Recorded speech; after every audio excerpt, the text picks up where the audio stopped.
12 साल से आज अबोला खत्म हुआ। जालना में भाजपा पार्टी एक संघ बनी। दानवे और लोणीकर मित्रता का दूसरा टप्पा पूरा हुआ। कार्यकर्ताओं में खुशी की लहर।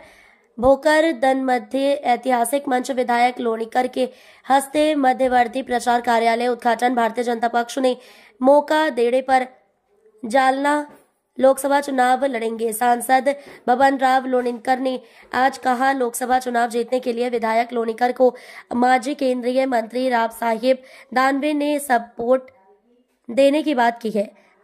भोकरदन नगर पालिका चुनाव में आशा ताई माली को चुनाव जीत का निर्धार दोनों ने किया है। महाराष्ट्र में होने वाले महानगर पालिका, नगर परिषद, जिला परिषद, स्थानीय स्वराज्य संस्था के चुनाव में महायुतीचा डंका बजने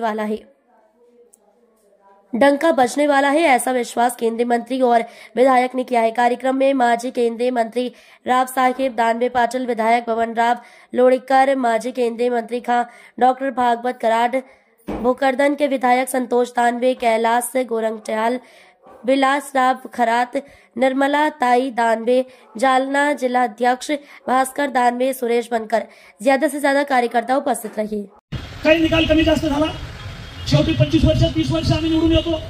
साहेब अनेक वेळा खासदार म्हणून निवडून आले, आमदार म्हणून निवडून आले। एवढी वर्ष माणसं सांभाळणं साधी सोपी गोष्ट नाहीये आणि म्हणून विकासाच्या मुद्द्यावर आपण लोकसभा लढल्या आणि महाराष्ट्राचं चित्र लोकसभेला थोडं आपल्या जागा कमी आल्या।